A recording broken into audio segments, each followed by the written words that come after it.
அதிசயங்களின் எதிரொலிக்கும் வனம் forest of Eggoz. பொன்னிற தூசு காற்றில் மிதக்க விஸ்பரிங் வுட்ஸ் எனும் மர்மமான மாயவனம் விடியலின் ஒளியில் மிளிர்கிறது. லியோவும் மியாவும் கையில் ஒரு பழைய வரைபடத்துடன் உயரமான புற்களின் வழியே நடக்கிறார்கள். சுற்றியுள்ள மரங்கள் இரகசியங்களை முணுமுணுப்பது போல தணிந்த ஒலியில் சப்தமிடுகின்றன. உற்சாகத்துடன் சிரித்த லியோ, எதிரொலிக்கல் இங்குதான் இருக்க வேண்டும் என்று சொல்ல, மியா தனது பாரம்பரிய திசைகாட்டியை கூர்ந்து பார்த்து, வரைபடம் சரியாக இருந்தால் நெருங்கிவிட்டோம், ஆனால் இந்த வனம் விசித்திரமாக உணர்கிறது என்கிறாள். திடீரென அவர்களுக்கு பின்னால் ஒரு கிளை உடையும் சத்தம் கேட்க இருவரும் திரும்புகிறார்கள். அங்கு யாருமில்லை.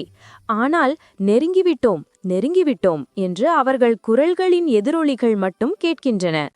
அவர்கள் முன்னேறும்போது மரங்களில் ஒளிரும் சுழல் சின்னங்களை காண்கிறார்கள். அவற்றை வரைந்த மியா, இவை எச்சரிக்கைகள் போல் தெரிகின்றன என்கிறாள். தரையில் குனிந்த லியோ மெல்லிய ஒளியுடன் கூடிய கால்தடங்களை கண்டுபிடித்து இன்னும் ஆழமாக செல்கிறான். திடீரென தரை அதிர்கிறது.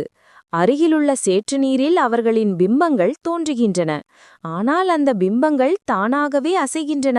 லியோ அதிர்ச்சியுடன், மியா, நம்மை நாம் பின்தொடர்கிறோமா என்று கேட்கிறான். உடனடியாக அவர்கள் ஒரு பழமையான பீடத்தை கண்டுபிடிக்கிறார்கள்.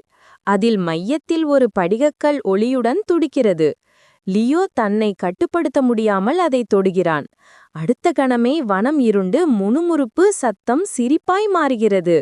இருட்டிலிருந்து லியோ மற்றும் மியாவின் உருவங்கள் பச்சை நிறத்தில் ஒளிரும் நிழல்களாக ஷேடோ ட்வின்ஸ் வெளிவருகின்றன.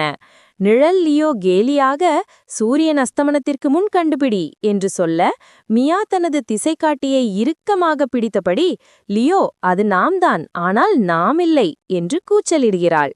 நிழல் இரட்டையர்கள் பாய, உண்மையான லியோ மியாவின் கையை பிடித்து ஓடுகிறான். சாமர்த்தியமான மியா தனது திசைகாட்டியை எதிரொலி கல் மீது வீசுகிறாள். அது வெண்ணிற ஒளியுடன் வெடித்து நிழல்களை உள்ளே சிக்க வைக்கிறது. வனம் மீண்டும் பிரகாசமடைகிறது. சிரிப்பு மென்மையான முணுமுறுப்பாக மங்குகிறது. மூச்சு வாங்க லியோ, ஒளிரும் பாறைகளை இனி தொடக்கூடாது என்று எனக்கு ஞாபகம் படுத்து என்கிறான். மியா சிரித்தபடி திசைகாட்டியை எடுத்துக்கொண்டு, அடுத்த முறை நீ வரைபடத்தை பின்பற்று என்கிறாள். அவர்கள் சிரிக்கும்போது கேமரா மேலே பாய்கிறது. சூரிய ஒளி மரங்களின் உச்சியிலிருந்து கிழிக்கிறது. ஆனால் வேர்களுக்கு அடியில் மெல்லிய பச்சை ஒளி மீண்டும் ஒளிர்கிறது. எதிரொலிகள் இன்னும் அழியவில்லை.